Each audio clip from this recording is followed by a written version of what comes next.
ಅದು ದಟ್ಟ ಕಾಡಿನ ಮಧ್ಯದಲ್ಲಿರುವ ಗುಹೆ. ಆ ಗುಹೆ ಪಕ್ಕದಲ್ಲೊಂದು ದೊಡ್ಡ ಹುತ್ತ. ಆ ಭಯಾನಕ ಗುಹೆಯಲ್ಲಿದ್ದ ರಷ್ಯಾ ಮಹಿಳೆ ತನ್ನೆರಡು ಮಕ್ಕಳ ಜೊತೆ ನಿಗೂಢವಾಗಿ ಬದುಕ್ತಾ ಇದ್ಲು. ಪೊಲೀಸರು ರಕ್ಷಣೆ ಮಾಡಿಕೊಂಡು ಕರ್ಕೊಂಡು ಬರ್ತಿದ್ದಂತೆ ಅಸಲಿ ರಹಸ್ಯ ಬಯಲಾಗಿದೆ. ಗೋಕರ್ಣದ ರಾಮತೀರ್ಥ ಬಳಿ ಇರುವಂತಹ ಒಂದು ಗುಹೆಯಲ್ಲಿ ರಷ್ಯಾದ ಮಹಿಳೆ ತನ್ನ ಎರಡು ಮಕ್ಕಳೊಂದಿಗೆ ವಾಸವಾಗಿದ್ಲು. ಗೋಕರ್ಣದಿಂದ ಕಿಲೋಮೀಟರ್ ದೂರದಲ್ಲಿರೋ ಬೆಟ್ಟ, ಸುತ್ತಮುತ್ತಲೂ ದಟ್ಟ ಅರಣ್ಯ. ಅಲ್ಲೊಂದು ಸಣ್ಣ ಗುಹೆ. ಏನೇ ಆದ್ರೂ ಬಂದು ನೋಡೋರಿಲ್ಲ, ಕೂಗಿ ಕರೆದರೂ ಸಹಾಯಕ್ಕೆ ಬರೋರಿಲ್ಲ. ವಿಷ ಜಂತುಗಳೇ ತುಂಬಿರೋ ಸ್ಥಳದಲ್ಲಿ ಯಾವ ಕ್ಷಣದಲ್ಲಿ ಏನ್ ಬೇಕಾದ್ರೂ ಆಗಬಹುದು. ಈ ಜಾಗದಲ್ಲಿ ಪ್ರಾಣಿ ಪಕ್ಷಿಗಳೇ ಇರೋದಕ್ಕೆ ಭಯ ಪಡ್ತವೆ. ಅಂಥದ್ರಲ್ಲಿ ರಷ್ಯಾದಿಂದ ಬಂದ ಹೆಣ್ಮಗಳು ತನ್ನಿಬ್ಬರು ಮಕ್ಕಳನ್ನ ಇಟ್ಕೊಂಡು ನಿಗೂಢವಾಗಿ ಜೀವನ ಸಾಗಿಸ್ತಿದ್ಲು. ಹಿಂದೂ ಧರ್ಮದ ಆಚಾರ ವಿಚಾರಕ್ಕೆ ಮಾರು ಹೋದವಳು ತಾನಿರೋ ಗುಹೆಯಲ್ಲೇ ದೇವಿಯ ವಿಗ್ರಹ ಇಟ್ಕೊಂಡು ಹೋಮ ಹವನ ಸಹ ನಡೆಸ್ತಿದ್ದಾಳಂತೆ.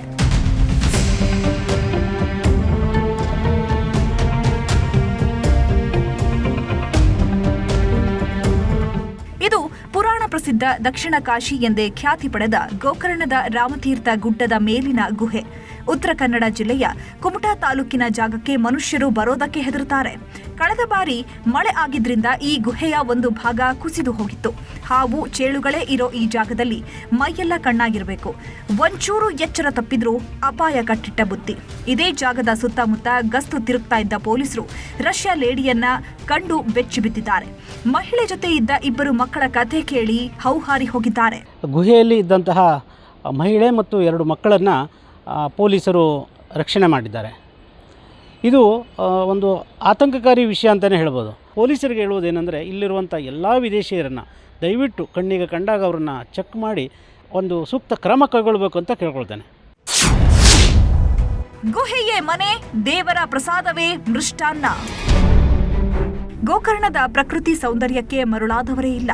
ಈ ಹೆಣ್ಮಗಳು ಕೂಡ ಇಲ್ಲಿನ ವನಸಿರಿಗೆ ಮನಸೋತು ಹೋಗಿದ್ಲು.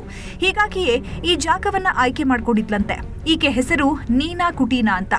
ಮೂಲತಃ ರಷ್ಯಾದವಳು. 2016ಕ್ಕೆ ಗೋವಾಕ್ಕೆ ಬಂದವಳು ಮತ್ತೆ ತಮ್ಮೂರಿಗೆ ಹೋಗಲೇ ಇಲ್ಲ. 1 ವರ್ಷ ಗೋವಾದ ಹೋಟೆಲ್ ಮತ್ತು ಖಾಸಗಿ ಕಂಪನಿಯಲ್ಲಿ ಕೆಲಸ ಮಾಡಿಕೊಂಡಿದ್ಲು. ನಂತರ ಪಾಸ್ಪೋರ್ಟ್ ಅವಧಿ ಮುಗಿದಿದ್ರಿಂದ ಕೆಲಸದಿಂದ ತೆಗೆದು ಹಾಕಿದ್ರು. ಮುಂದೇನು ಮಾಡೋದು ಅಂತ ಗೊತ್ತಾಗದೇ ಇದ್ದಾಗ ಆಧ್ಯಾತ್ಮಿಕತೆಯ ಕಡೆ ಒಲವು ಹುಟ್ಕೊಂಡಿದೆ. ದೇವ್ರು ಪೂಜೆ ಪುನಸ್ಕಾರ ಅಂತ ಮನಸೋತವಳು ದೇವಿ ವಿಗ್ರಹವನ್ನ ಇಟ್ಕೊಂಡು ನಿತ್ಯವೂ ಪೂಜೆ ಪುನಸ್ಕಾರ ಮಾಡ್ತಾ ಇದ್ಲು. ಜೊತೆಗೆ ಹೋಮ ಹವನ ಹಾಗೂ ಯೋಗಾಭ್ಯಾಸವನ್ನು ಮಾಡ್ತಿದ್ಲಂತೆ. ನಾವೀಗ ಉತ್ತರ ಕನ್ನಡ ಜಿಲ್ಲೆಯ ಗೋಕರ್ಣದ ರಾಮತೀರ್ಥ ಬಳಿ ಇರುವಂತಹ ಒಂದು ಗುಹೆ ಮುಂಭಾಗದಲ್ಲಿ ಇದ್ದೇವೆ. ಇದೇ ಗುಹೆಯಲ್ಲಿ ರಷ್ಯಾದ ಮಹಿಳೆ ನೀನಾ ಕುಟೀನಾ ತನ್ನ 2 ಹೆಣ್ಣು ಮಕ್ಕಳೊಂದಿಗೆ ಇದೇ ಗುಹೆಯಲ್ಲಿ ವಾಸವಾಗಿದ್ಲು. ಗುಹೆಯಲ್ಲೇ ಇರ್ತಿದ್ದ ಕುಟೀನಾಗೆ ರಾಮ ಮಂದಿರದ ಪ್ರಸಾದವೇ ಮೃಷ್ಟಾನ್ನ ಭೋಜನ. ನಿತ್ಯ ಕೊಡ್ತಿದ್ದ ಪ್ರಸಾದವನ್ನೇ ನಂಬ್ಕೊಂಡಿದ್ದವಳು ಮಕ್ಕಳ ಜೊತೆ ಬಂದು ದೇವರ ಪ್ರಸಾದ ಸ್ವೀಕರಿಸ್ತಾ ಇದ್ಲು. ಕೆಲ ತಿಂಗಳ ಹಿಂದೆ ನೇಪಾಳಕ್ಕೂ ಹೋಗಿ ಅಲ್ಲೂ ಒಂದಷ್ಟು ದಿನ ವಾಸವಾಗಿದ್ಲು. ನಂತರ ಮತ್ತೆ ಗೋವಾಕ್ಕೆ ಬಂದ ಕುಟೀನಾಗೆ ಗೋಕರ್ಣದ ಸೆಳೆತ ನಿಂತಿರಲಿಲ್ಲ. 15 ದಿನದಿಂದೇ ಗೋಕರ್ಣಕ್ಕೆ ಬಂದವಳು ಇದೇ ಗುಹೆಯಲ್ಲಿ ಜೀವಿಸೋದಕ್ಕೆ ಶುರು ಮಾಡಿದ್ಲು. ಇಬ್ಬರು ಮಕ್ಕಳ ಜೊತೆ ಧ್ಯಾನ ಪೂಜೆ ಮಾಡಿಕೊಂಡು ಕಾಲ ಕಳಿತಿದ್ದಳಂತೆ. ಆಘಾತಕಾರಿ ವಿಷಯ ಅಂದ್ರೆ ಕುಟೀನಾ ಇದ್ದ ಜಾಗದಲ್ಲಿ ಸತ್ತ ಹಾವುಗಳು ಪತ್ತೆಯಾಗಿವೆ. ಒಳಗಡೆ ಯಾರೋ ಮನುಷ್ಯರು ಇದ್ದಾಗ ನೋಡಿದಾಗ ಅದೇ ಒಂದು ಲೇಡಿ ನೀನಾ ಮತ್ತೆ ಇಬ್ರು ಮಕ್ಕಳು ಇದ್ರು. ಮತ್ತೆ ಅಲ್ಲೇ ಸ್ವಲ್ಪ ಅಡಿಗೆ ಮಾಡ್ಕೊಳ್ಳೋದು ಎಲ್ಲ ಕುರುಹುಗಳು ಕಂಡು ಬಂತು. ಮತ್ತೆ ಪಕ್ಕದಲ್ಲೇ ಅಲ್ಲೇ ಸ್ವಲ್ಪ ಹಾವುಗಳು ಎಲ್ಲ ಇತ್ತು. ತುಂಬಾ ಡೇಂಜರ್ ಇತ್ತು. ಅವ್ರಿಗೆ ಭಾಷೆ ಬರ್ತಾ ಇರ್ಲಿಲ್ಲ. ಮತ್ತೆ ತುಂಬಾ ಮಳೆ, ವೀಸಾ ಅವಧಿ ಮುಗಿದಿ ಇರೋದ್ರಿಂದ ಅವ್ರ ಮೇಲೆ ಒಂದು ಇಂಡಿಯನ್ ಫಾರಿನರ್ಸ್ ಆಕ್ಟ್ ಪ್ರಕಾರ ನಾವು ಕೇಸ್ ಮಾಡಬೇಕಾಗುತ್ತೆ. ಭಾರತದ ಆಚಾರ ವಿಚಾರಗಳಿಗೆ ಮಾರು ಹೋದವಳು ತನ್ನ ಮಗಳಿಗೆ ಪ್ರೇಮ ಅಂತ ಹೆಸರಿಟ್ಟಿದ್ದಾಳೆ. ಒಟ್ನಲ್ಲಿ 2017ರಿಂದಲೂ ವೀಸಾ ಇಲ್ಲದೆ ಹಾಯಾಗಿ ಓಡಾಡ್ಕೊಂಡಿದ್ರು ಅಂದ್ರೆ ನಮ್ಮ ವ್ಯವಸ್ಥೆ ಬಗ್ಗೆ ನಿಜಕ್ಕೂ ಅಚ್ಚರಿ ಮೂಡಿಸ್ತಿದೆ.